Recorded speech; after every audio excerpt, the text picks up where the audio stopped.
Kun raadiyoo sagalee Oromooti. Raadiyoon sagalee Oromoo torbanitti guyyaa 3 wixata roobii fi sanbata galgala keessaa sa'a 7 hamma 7 walakkaatti kan isiniif darbu. Tamsaasni dambalii gabaabaa meetir baandii 16 yookaan kiiloo heerzii 17,850 fi karaa intarneetii oromovoice.org darbu kun amma jalqaba. Kun raadiyoo sagalee Oromooti. Akka mooltan dhaggeeffattoota keenya kun raadiyoo sagalee Oromooti kan isinii dabraa jiru. Sagantaan keenya kan dabraa jiru kaayyoodha. Dura kan dhiyaatu oduudha. Ani kan isin keessummeessituu Sirfannaa Naamas. Amma oduu har'aatiif gara dasuu duulattiin isin dabarsaa. Isaa wajjin turtii gaarii isiniin jenna.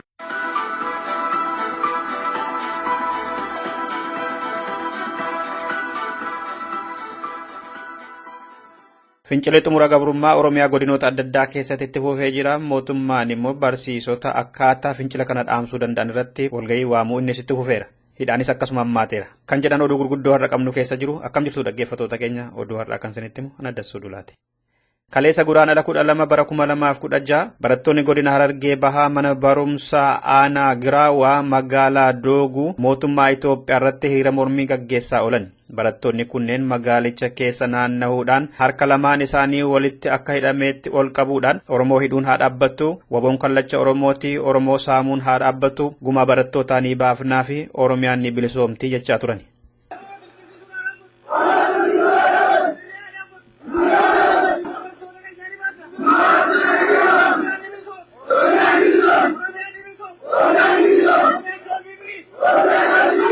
Hiriira Dooguu sanarratti waraanni Itoophiyaa barattootaa fi dargaggoota 5 qabanii mana hidhaa Gaashiree jedhamutti galchanii reebaa turani. Oduun achirraa nu ga'e akka jedhutti. Barataa Kadir Bayaan Yuunivarsiitii Haromaayaaraati. Barataa Muradoo Sharafoo kutaa 12ffaarraati. Dargaggoo Amaanaa Umar daldalaan kan buluun obbo Najjaash Qaasimii fi kan biroon mana hidhaa sana keessatti kaleessarraa kaasee warra reebamaa jiran keessatti argamu akka oduu achirraa nu ga'eetti. Godinoota Oromiyaa 8 keessatti guyyoota 2 dhaabbanni dimokiraasummaa uummata Oromoo ololaaf barsiisota walitti qabaa jiraachuun dhaga'ame. Godina addaa Oromiyaa naannoo Finfinnee, godina Shawaa Kaabaa, godina Shawaa Kibba Dhiyaa, godina Shawaa Dhiyaa fi godinoota Wallaggaa Arfan keessatti kaleessarraa kaasee haala bakkayyuutti yeroo ammaa mormii mootummaa irratti deemaa jiru irratti barsiisonni walitti qabamanii jiru. Magaalaa Burraayyuu, Fiichee, Wallisoo, Amboo fi Naqamtee keessatti dabballoonni dhaabbata dimokiraasummaa uummata Oromoo barsiisota amansiisanii akkaataa barattoota mormii irraa deebisan irratti leenjiitu kennamaa jira. Waan sanarratti barsiisonni sabboontota ta'an hedduun isaanii mormii kaasaa turanii jedha oduun nu ga'e. Oduun amma nu qaqqabe immoo leenjiin kun godinoota Oromiyaa guutuu keessatti kennamaa jira jedha. Marsaa tokkoffaan xumuramee amma marsaa lammaffaatu eegale. Leenjiin kenname kun maqaan dhimma barnootaa irratti haa jedhamu malee fincila xumura gabrummaa deemaa jiru akkaataa dhaamsanii fi kaayyoo mootummaa fudhachiisan irratti kan xiyyeeffatedha jedhe maddi keenya Shaashamannee walgahii sanarra ture. Marsaan biraa kan eegalanii xumuranii marsaa biraati kan amma immoo qeeqqatan darban kana keessa kan eegalan jechuudha. Waa'ee barnootaa miti qassanii walii galaatti yeroo kanatti waa'ee barnootaa leenjisuun waan nu gaarra fagaatedha.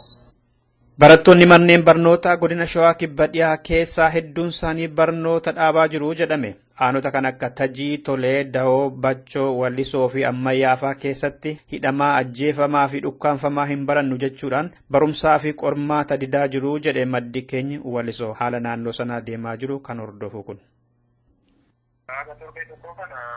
Qormaata faayinaalii ture, qormaata faayinaalii kan barumsaa eeguun baay'ee qormaata hunda jechuun danda'ama. Fudhachaa hin jirani. Mana barumsa ogummaa ogummaa kolleejii adda addaa godina kana keessa jiru irraa fincillee akka tokko mormiin jira.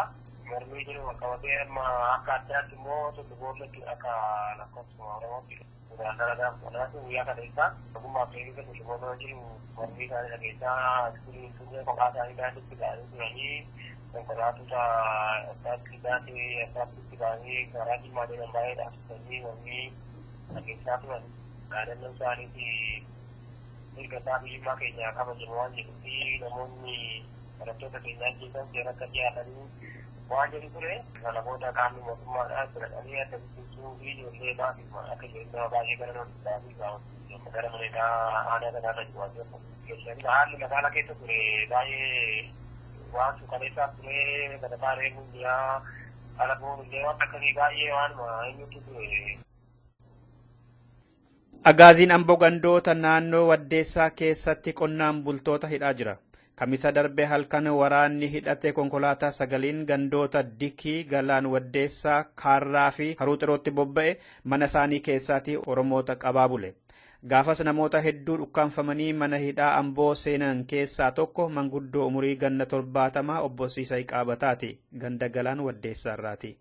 Jimaata kaleessaa galgalas ammas konkolaataa 7 agaaziin fe'ame garasitti deebi'ee deemeera jedha maddi keenyi kun. Kan deeman jala kana kan deeman isaan namoonni jiraachuu immoo kan isaan tokkomanii namoota qabsiisan jechuudha.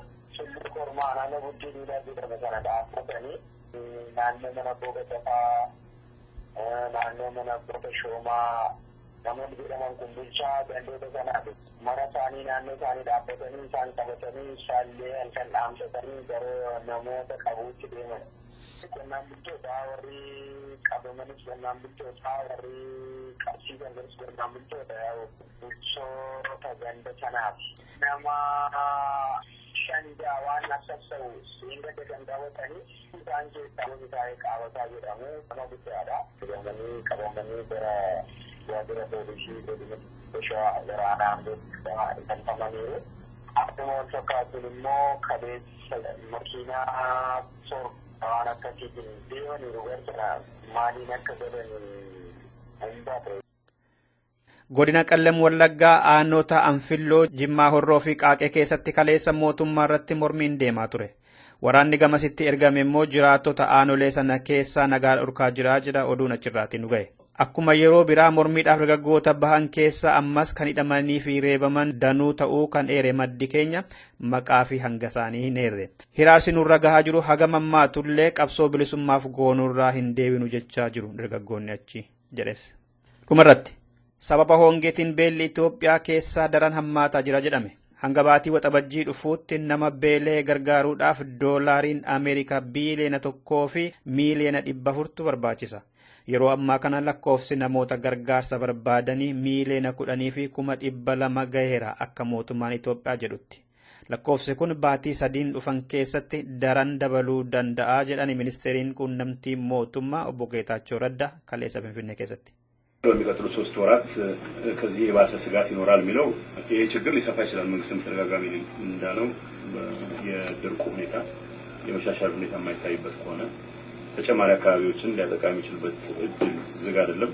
ከዚህ ጋር የተረጆቹን ቁጥር በየጊዜው በየወቅቱ ሪቫይዝ ማድረግ ያስፈልጋል።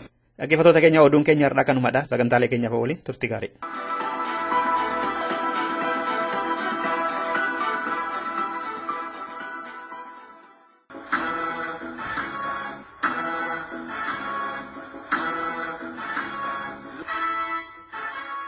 Qophii Kaayyoo.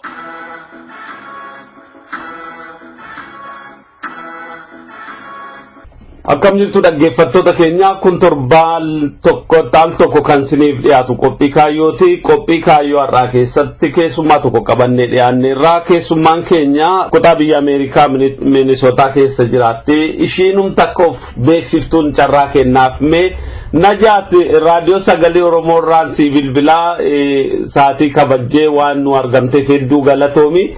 Mee dhaggeeffattoota keenyaaf Najaat jechuun eenyu naa ibsuu dandeessaa? Atileen waan afeetu maqaa kiyya Najaat Anwar Hamzaati. Dhaloonni kiyya kanatti maletti hormoona takka gubbaa qorichaa yoo ta'u ana baatii 7 maal kan keenya Dirreedaatti nuuf godhanii achitti hidhadhee haasee Minisootaa jechuudha. Hayyee gaariidha. Waan yaadattu qabda amma ijoollummaatti naannoo gubbaa qorichaa naannoo jechuun egaa Oromiyaa baati naannoo sanarraa amma wanti yaadattee nu ibsitu jira? No yaadadhu just dhalootumaa fi bakka dhalootaatti ijaama malee bakkeen ani ijoollummaa kiyyaaf beeku ana baatii 7 jechuun ijaa 7 normaal naannoo sanii Dirreedootti galan ture. So ijoollummaa kiyyaa fi yaadannoon Oromiyaa Dirreedaa qofarratti jechuudha naannoo biraa deemes hin beeku. Dirreedoo akkamitti yaadattame har'a naa dhaabbattee ilaaltu qaama Oromiyaa keessaa tokko sirraa fagoodha akkamiin yaadattame?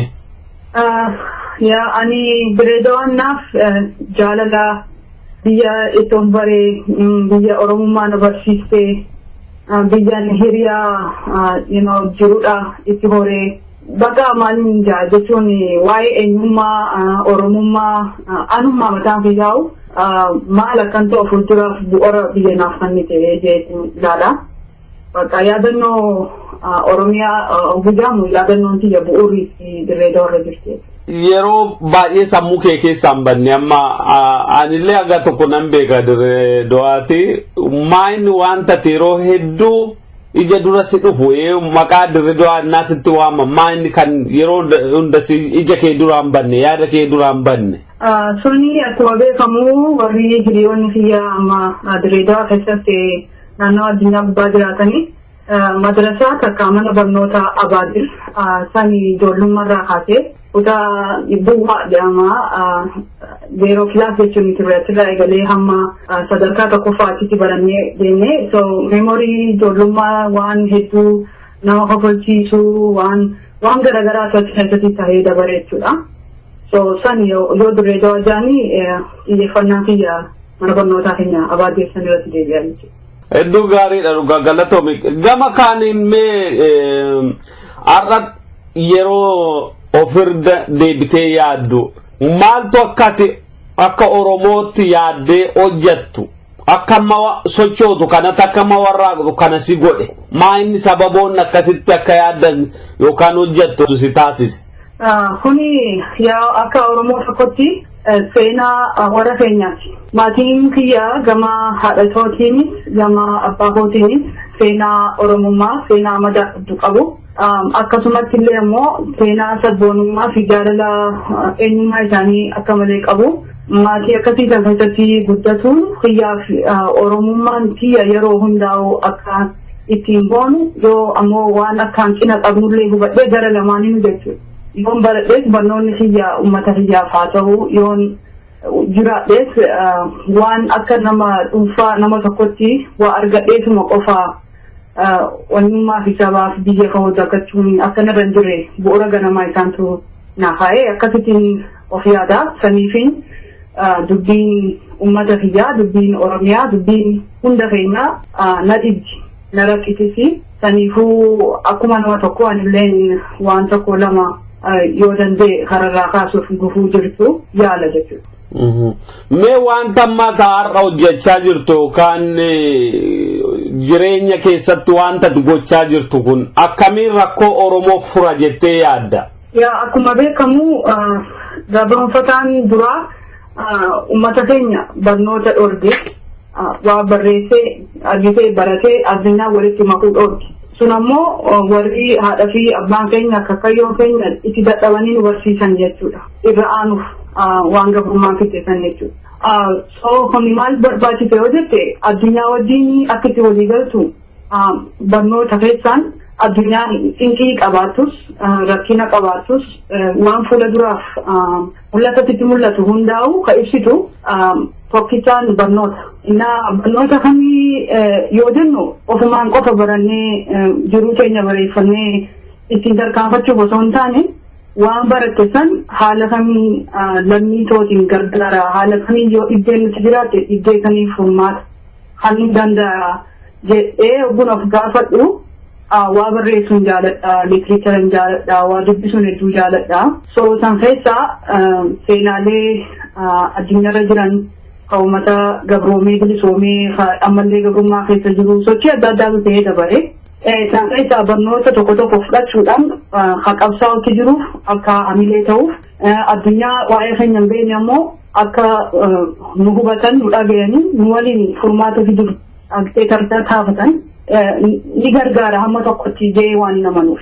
Qabxii jajjabaa kaafte dhugaa karaa barnootaa waa hedduutu jijjiiramaa isarraa kaateetu wanti gootuun jira.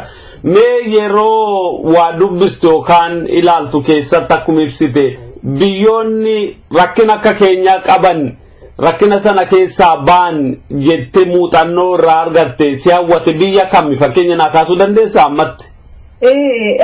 Biyyoota hedduu yaa'u dubbisuu keessan biyyoota hedduutu jira garuu san hunda keessaa bara dabree biyya South Afrikaa takkanuu Afrikaa qabaa akka jedhamu miti deemeen ture. Gaafan deemu anaa fi abbaa manaa kooti waliin Robben Island deemee ture. Akkuma beekamu Robben Islandiin bakka Nelson Mandeelaan bara 25 itti hidhame bara lama immoo bakka biratti hidhamee ture. Achi dhaqeen lola inni keessatti hidhame kan keessa taa'ee hamma tokkoof haala inni yeroo isaatti dabarsuu turee fi qabsoon isaanii maal fakkaata kan jiru keessa gad qoradheen ture. Sanirratti wanni nu godhe tokko gaafataan socho'aa jiranii uummanni adiin biyya ikoonoomiksi isaanii dachii lafa waa hundaanuu hacuucanii qabanii ta'an suni waan socho'an addunyaanuun seene ture. Garuu jarri kun guyyumaa guyyatti waan isaan godhaa turanii warri pireezidaantii isaan jechuudha bu'atti dhufte viziteeshinaa fi sigarsiisan haala isaaniitiin quunnamaa turan namoota ala jiru wajjin ga'ee isaan kafalaa turan qabsoo isaaniitiif jechuudha waan nama hawwatu ture. So wantoota akkasii obbuu qaamanitti dhiyaattee dubbistee seenaa sirraa hubattu anillee akka Oromoo tokkotti wanni nuti qabsaa jirru kun manaa matee hafu gaaf tokko akkuma isaanii nullee bilisoomnee wal hoomnee kaane seenaa akkanaa kana teenyee nama alagaa dhufuuf waan jaalawwan kaleessaa keessa dabran ni asiin gaan itti himna akkuma isaan amma nutti himaa jiran kanatti jeen hedduu hamilee addaatiin hin darbeebee jechuudha bara dabirraa. Dhugaadha biyya Afrikaa kibbaa fakkeenya gaarii kaafte dhugaa isaanis akkuma kan keenya yeroo dheeraadhaaf rakkina gabrummaa jala kan turanidha. Rakkoo uummati keenya akka gabrummaatti qabu kana yoo kaafne ilaalle gabrummaan amma waggaa 150 ollurra ture kun ammallee jabaatee uummata keenya rakkisaa jiru kun sababni inni akkasitti nutti dheerachuu danda'eef jettee naa yaaddu maal fa'aa kaasuu dandeessati? Akkuma duraan dubbadhe gabrummaan bara 150 jedhamu kuni walumaa galatti gabrummaa haa ta'u malee bifa adda addaa qabataa as ga'e akkanan an yaadutti jechuudha. Kuni maali amma Oromoon bara 100 dura akkatti qabsootte fi bara 50 dura akkatti qabsootte fi amma akkatti qabsaa'aa jirtu waan garaagara.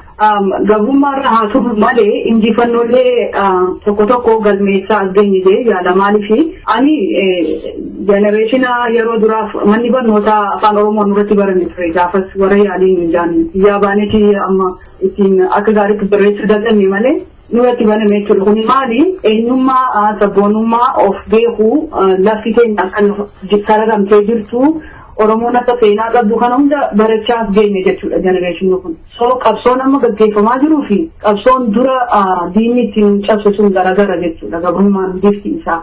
So akka sistamatti guututti ofirraa buqqifneen darbii malee wanti amma nu hafe hanga tokko jechuudha hanga fiixeessa waan abbaa biyyummaa mirga ofiin buluu waan ofirratti abbaa ta'u waan akkasii malee har'a Oromoodhaan jettee hin ajjeefamtu takka afaan kee dubbachuuf hin sodaatu hin qaanoftu waan akkasii hedduutu argame jechuudha. So it's just akka jarri adiin baanu dhala da'aa waan jedhamu jechuudha kun gama xumura gama walabummaa dharafarra jiru deetiin amana yeroo ammaa kana jechuudha. Qabsoonni dhuguma yeroodhaan waa itti da'achaa kan deemtu kan keenyas kanuma kan agarsiise yeroo ammaa waliigala akka tuutuxuxxeetti sabni keenya biyya akka qabu mootummaa dhaabbachuu akka danda'u injifannooleen afaaniin kan wal qabatan kan argateen jira. Isaan kana fakkeenyaaf amma namni kaan waan amma akkasitti argame kana sadarkaan sharafaan argamee jiru kana hubannaa dhabuurraan waan amma qabsoon kun dhaabbate yookaan staagnaanti ta'e jedhanii ibsu fuulduratti deemuu dadhabee injifannoo jedhamu kan bilisummaa jedhamu san argamsiisuu dadhabe jedhanii yeroo qeeqan dhageessu. Isa kana akkamitti ibsitati gama kan keetiin? Akka nama tokkotti suni dhuguma wanni irraa dhufu badirraa miti.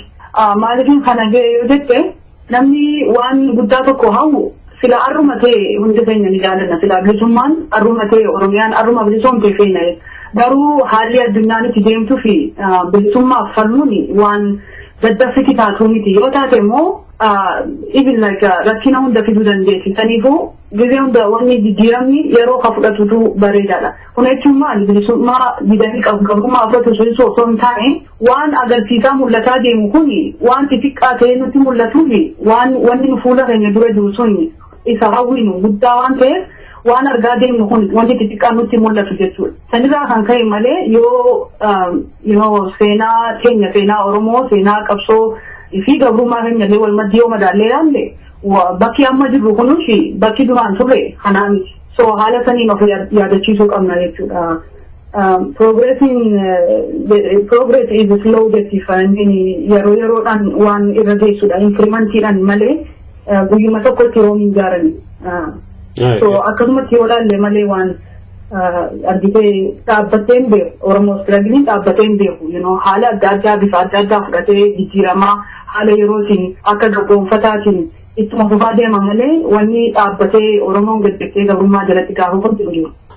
Dhugaadha gama kaaniin meeyyoo ilaallu warri nuti waliin qabsoofnu sadarkaatti jijjiiramu baroota waggaa 20 ol dura mootummaa dargiitiin lolaa ture sana dura mootummaa Sillaaseen lolaa ture Minilikiin lolaa ture yeroo ammaa immoo itti finsaa warra jira waruma bashaa mootummaa Tigreetiin kan lolaa jiru Oromoon jijjiiramni akkasitti mootummooleen kun godhan hundi dantaa Oromoo dhimma Oromoo naannoo sanatti gadi qabanii ilaalu yeroo hunda akka rakkina tokkotti ilaalu dhimma Oromoo waan amma kana ilaaltu Oromoon akka naannoo sanatti diina ta'ee mul'atu yookaan akka jibbamu yookaan immoo akka gadi qabamu sababa kan ta'e maal jettee yaaddatte? Kuni waan gaafii salphaadha maaliif yoo jette rabbitu Oromiyaan nu badhaase rabbitu eenyummaa keenya eenyummaa satuu qabdu eenyummaa kabajaa qabdu eenyummaa jaalala qabduu fi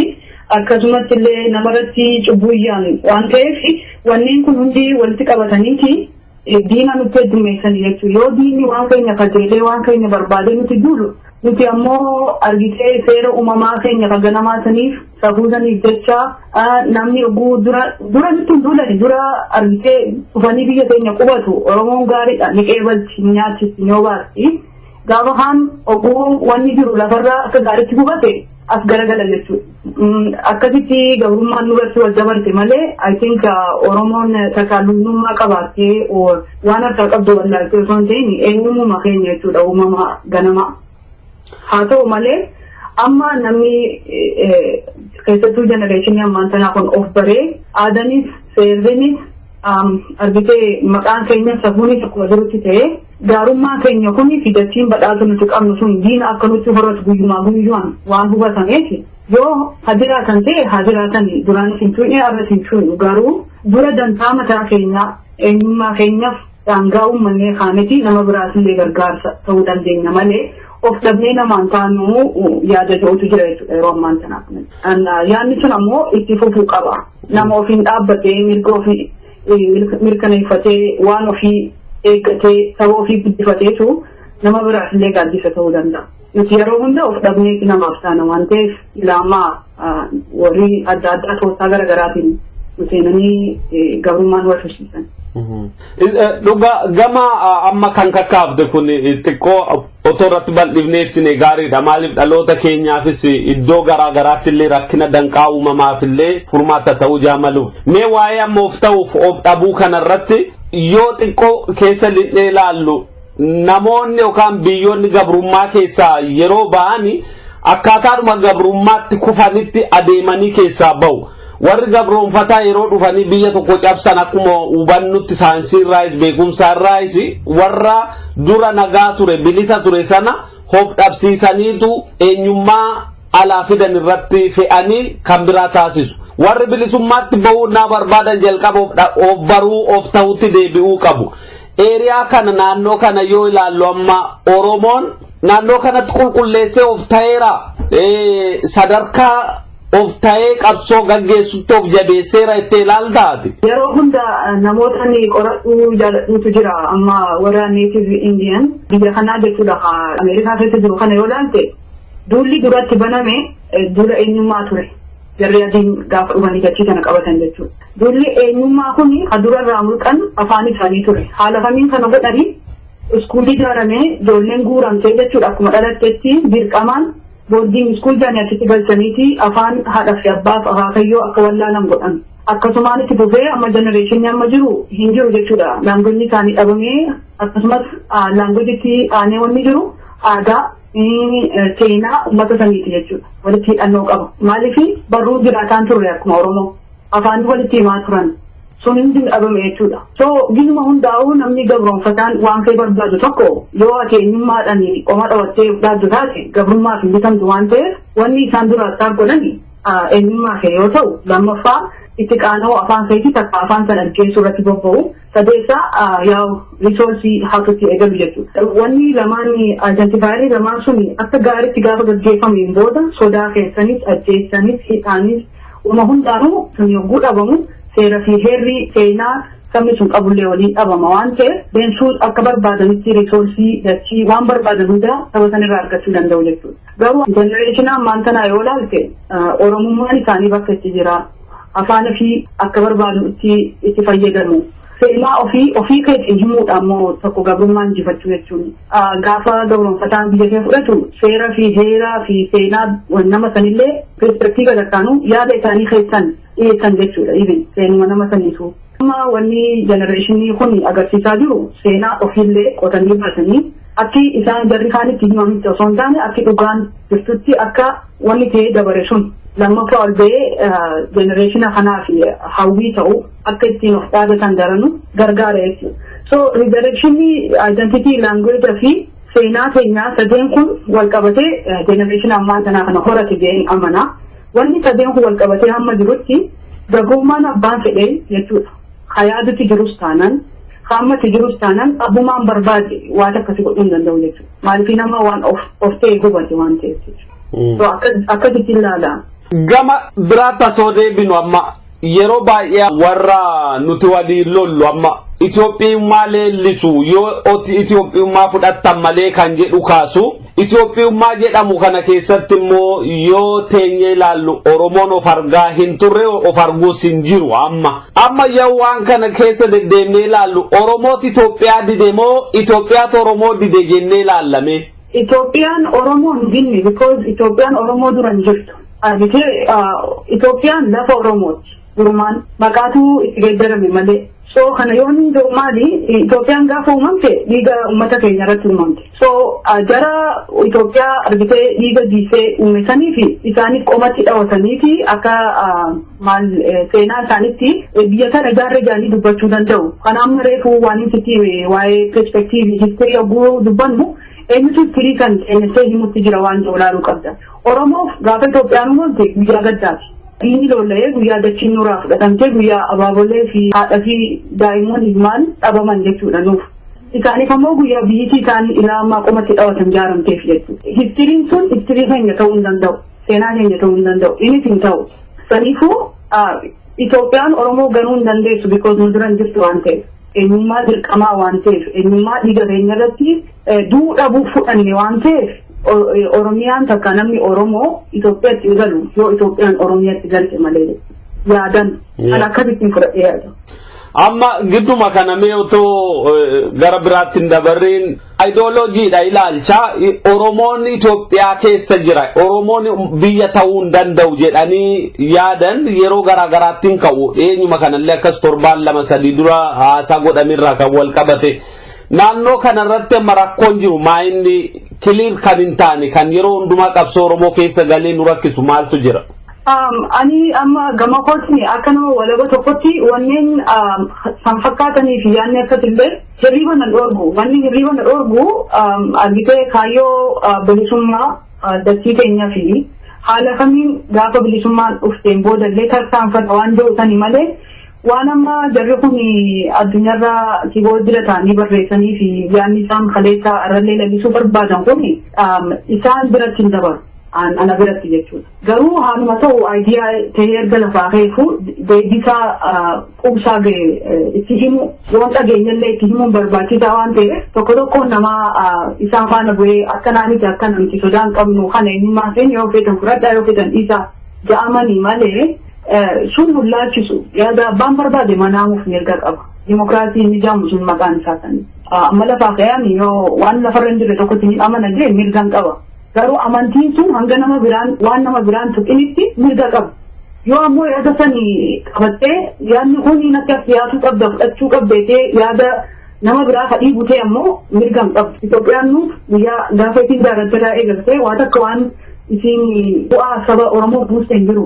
Gabrummaan irratti fuute nama keenyatti itti qabame ammallee itti qabamaa jiru. Sababa fala isaan fidan saniiti arallee gabrummaa irraatii fi bakkee banee mukanne sababaa dubbiisaniiti jechuudha yoo gadi qonnee ilaallu. Gabrummaan Itoophiyaan dura isaan qabsanii saba Oromoo balleessanii dura gabrummaan qabnaan akkan galee yaadutti jechuudha. Akka gama kiyyaan ergaa yeroo hunda dabarsu maali yoo waan dabare fudhannee waan dabare saniif dhiifama wal gaafatee namni akka wal maddii bobba'u hayyamuu dide at least waan san irra deddeebi'ee madaa heena qotuun gaarii miti. Naatti dhiisaa jechuumaaf dubbanna malee gala.